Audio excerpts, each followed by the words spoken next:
Hello po, isang magandang hapon sa inyong lahat. Ngayon po ay February 20, 2023, Lunes. Mabuhay po kayo, welcome po sa The Stock Market Today. Ang ating balita ay tungkol po sa Metro Pacific. Ako po si Benji Chidoro, isang retired bank officer. Nag-start mag-invest sa Philippine stock market noong 2007. Araw-araw ko pong binabalita ang pinaka-latest news tungkol sa inyong paborito at pinaka-aktibong stock sa Philippine market. Kung gusto niyo po ng content, inibitahan ko po kayo mag-subscribe. Kung meron po kayong stocks na gustong ipa-review using tech analysis o may mga tanong tungkol sa Philippine stock market, mag-comment lang po kayo sa comment box at aking prioritize. Hindi po ako financial advisor. Mga sinasabi ko po dito ay hindi po financial advice. Huwag kayong alis dahil babahagi ko sa inyo ang ating financial headlines at ang resulta ng trading sa PSE ngayong araw, February 20, 2023, dito lamang sa The Stock Market Today.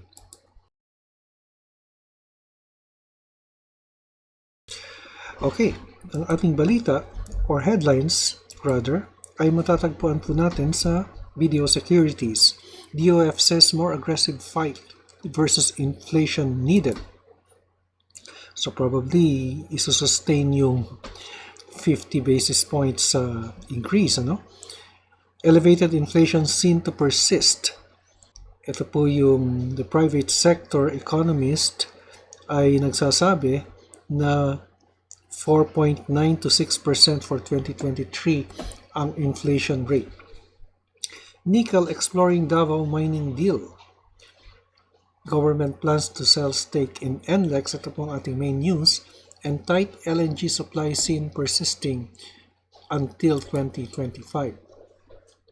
Ang ating main news ay galing po ng Philstar, government plans to sell stake in NLEX. But I'll just be reading the summary from Video Securities.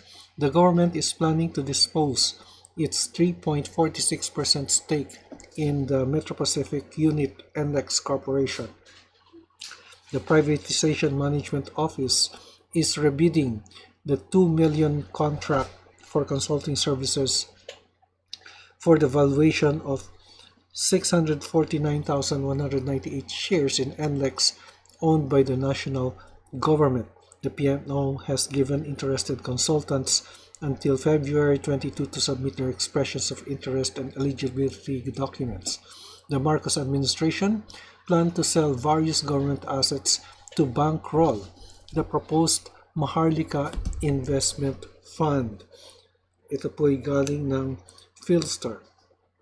So 649,198 shares, kung titingnan po natin yung value ng Metro Pacific ngayon, ano ba ang value niya?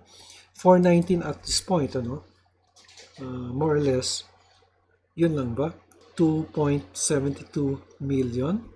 Parang ang liit yata nito. So kung yun lang po, 2.74 million. So baka based on the bid, baka may mag-bid dyan ng 3 million, di ba? So 2.72 million lang based on current prices. Okay, so let's check your comments. At meron po ako nakita ditong mga comments po ninyo, And sabi po ni Erwin Flores, good day po sir. Sa inyo pong experience, which is better, a trader or an investor long term? Kasi if you are younger, mas okay ang trader. But if you're older, ganun din. Trader ka pa rin. But kasi as I grew older, more of an investor po ako Meaning na pagka meron po akong pera, ini-invest tapos gusto ko iwanan ko lang Ganun po yung style ko. Pero hindi ko sinasabing hindi naman ako kumikita ng trading. Kumikita po ako. In fact, yung trading portfolio ko po, since I started trading, or since I retired, kumita po siya. So, mga between 2020 and 2022, ang net gain ko po was about, ayoko sabihin, baka ma-hold up ako. Medyo malaki po sa trading po. Pero sa investment, kumikita din po ako, pero it's more of cash dividends po eh. Dahil marami po akong REITs, marami po akong stocks that earn cash dividends, that give me cash dividends quarterly or yearly. Yun po. Malaki-laki na rin po. Kasi if you have retired, more of gusto mo kumikita ka na lang eh. Di ba? More of the interest earning and lesser of trading, more of the investment type. Yun po. Okay? And then, I have dito in my portfolio, Erwin Flores din po ito. Actually, negative na. Is it worth holding on to her? May chance to fully recover siya? Thank you and more power to you. Honestly, I don't have any study on dito. No? Wala po kong fundamental study po dyan. Kaya hindi ko po masabi yung fundamentals po niya kung kikita yan o hindi. Dahil wala po akong basis, no? Pero, kung titingnan po natin si dito, silipin po natin si dito. O mamaya, silipin po natin siya, no? Pero right now, masasabi ko lang po dito, umaakyat po siya. Yan po. So, dito po, nagkaroon po ng technicals po ang pinag-uusapan natin dito, fundamentals. Nagkaroon po siya ng surge dito, but this is not a breakout. Pero above average volume po, no? But here, during October 13, ay nagkaroon po ng, ito po yung lowest point niya, 2.44. But kung makikita nyo po, it went as high as 17 pesos, ha? Pero nasa 244. Long way to go po siya. Long way to go, pero umaakyat po siya. Ngayon, if you are able to buy at this point, then kumita ka na kayo somehow, no? But if you bought here at 17, then long way to go po. Hindi ko masasabing this year po mababawi niyo yan, or baka it will take 2 to 3 years before ma-reach niya po uli yung 17. But right now, on the short term, it's moving up. Yun lang po masasabi ko dyan. Okay, Liz Gutierrez, sir, would you check on the MARC chart in your next vlog? I have a little position on my port, thank you. Okay, let's check MARC later. Okay, so in a few minutes the market will close, but right now it's 247. The PSE index is down, no? It's moving down, and because of the negative sentiment, although the Dow Jones is soaring, umaakyat po ang Dow Jones, US. Pero in the short and medium term, it's turning bearish already. I'll be back as the market closes, so don't go away. We're back. The index closed at 6744.12 or 34.9 points down, 0.51%. Yun po ang baba niya. So, on the short to medium term ay bearish, turning bearish si PSE index. Pagdating naman sa market activity, 115 ang bumaba, 72 ang bumante, 47 ang hindi nagbago. Ang all-share index remained down 0.38%. Lahat po ng sectoral indices ay down, led by mining at 1.21%. So, most active stocks is SM, BDO, Ali, and Metro Pacific. So, tingnan po natin ang mga re-reviewin po natin. Ito po si MARC, dito, GMA7. Tingnan po natin si GMA7. Interesting to review that. SPC also, and MPI. Kaya po natin nire-review yung GMA7 at SPC. Ito po yung dalawang stocks na wala po siya sa index, pero malaki po magbigay ng dividendo. And MPI also figured in the news earlier, no? So, MARC po muna tayo. Si MARC, bearish po si MARC. And probably they mine nickel also, no? So kung titingnan po natin si MARC ay looks like downtrend po, no? Downtrend po siya. Actually, hindi po ito looks like, it's downtrend, no? So kung gagawa po tayo ng parallel channel, ayusin lang natin ng konti. So from this point on, ay nagkaroon po ng konting, yan, okay. From August 2022 up to February 2023, no? Yan po yung parallel channel po niya. It has been moving down at yung support po niya nasa 113, resistance at 130. Now, unless magkaroon po ng change in the prices of minerals like nickel and gold, ay patuloy po siyang bababa, no? So, ang trading niya lang po dito dapat ay don't hold to it long term. You trade to it short term, no? So, ito may opportunity po kayo dito bumili at this point here na nag-oversold. But when it reached this, actually nga, pagka na-reach na po nyo yung stop loss nyo, pwede na kayo mag-sell. Eh. So, a few points below 113 would be your stop loss. But if you reach the resistance level here, then you can sell it even without waiting for the RSI to be overbought. No? So, ito, pero kapag na-breach po niya yung resistance level, then sell na po. Short term lang po kayo dyan. That is my thinking about MARC.